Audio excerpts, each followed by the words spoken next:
Here's another example of the law of conservation of angular momentum, and we have a rod that's suspended from some axis of rotation from the ceiling, and maybe that rod has a length of, how about 160 centimeters, or 1.6 meter, and maybe it has a mass of 2 kilograms.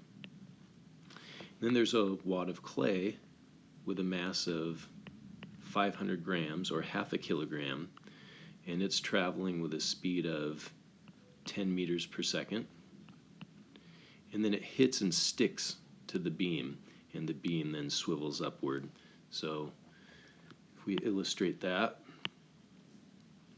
maybe the wad of clay ends up smashed against here, and the beam ends up swinging to here. Wonder if we can figure out what angle it swings to. Or maybe we just want to figure this out. What's the angular velocity immediately after the collision takes place? All right.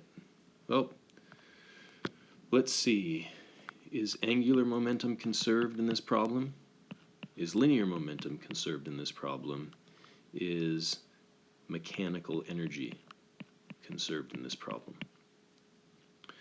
Well, how about right away we say there's no way mechanical energy is conserved. Whenever objects stick together, any form of perfectly inelastic collision converts some mechanical energy into thermal energy as the object undergoes the forces involved in deformation. Linear momentum is not conserved. This is not an isolated system. There's an external force that acts at the hinge.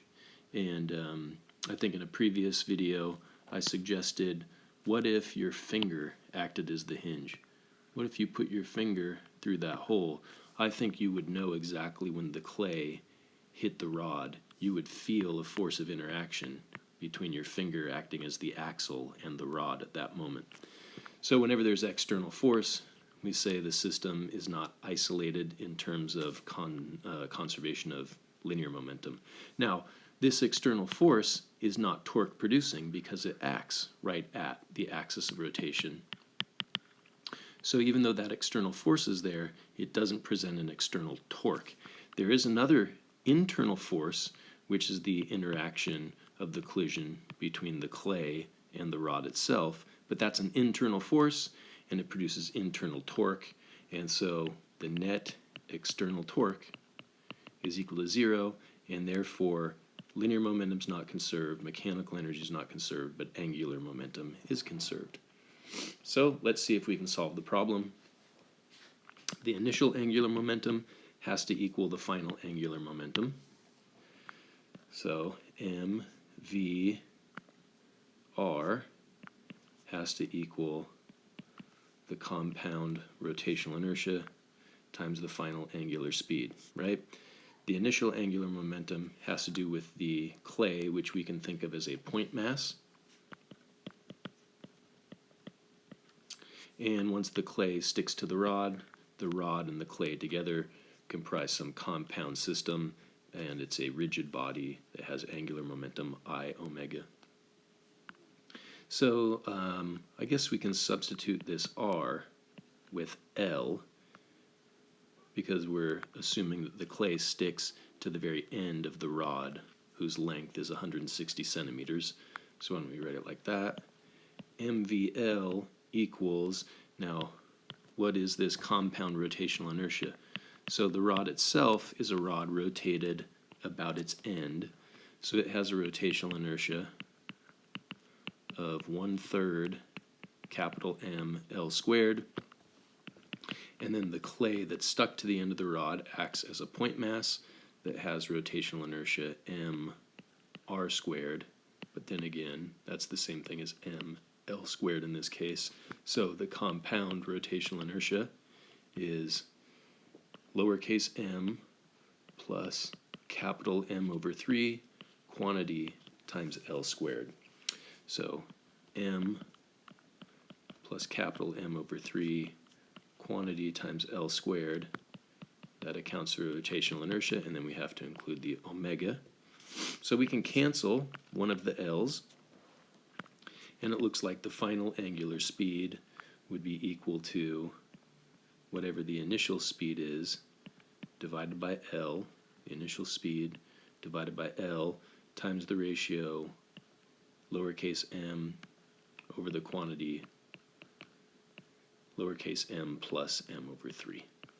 So if we want to plug in the numerical values, just as an exercise here, we have 10 meters per second divided by 1.6 meter times the quantity 0.5 over 0.5 plus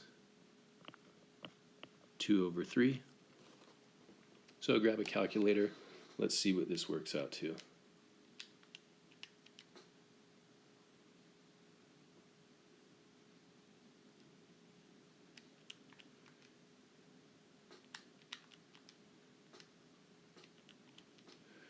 So if I did my math right, I got a final value of 2.67 radians per second. Okay. So there's a loss of mechanical energy in the collision. The initial kinetic energy is 1/2 mv squared. This is 1/2 times 0.5 times 10 squared. So that's the same as 1/4 times 100, which is 25 joules. And then after the collision, the final kinetic energy is 1/2 I omega squared.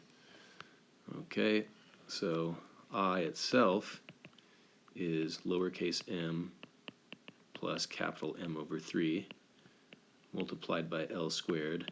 That's 0.5 plus 2/3 times 1.6 squared. Let's calculate that.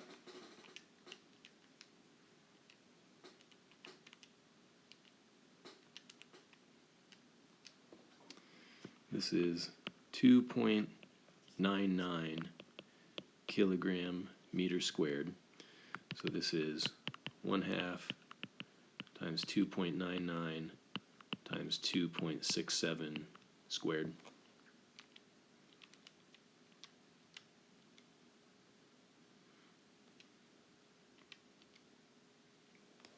And we get a final kinetic energy of 10.6 joules. So it looks like the translational kinetic energy of the clay got converted into rotational kinetic energy. 25 joules got converted into 10.6 joules plus some amount of thermal energy. So the thermal energy produced in this case is equal to about 14.4 joules. Okay.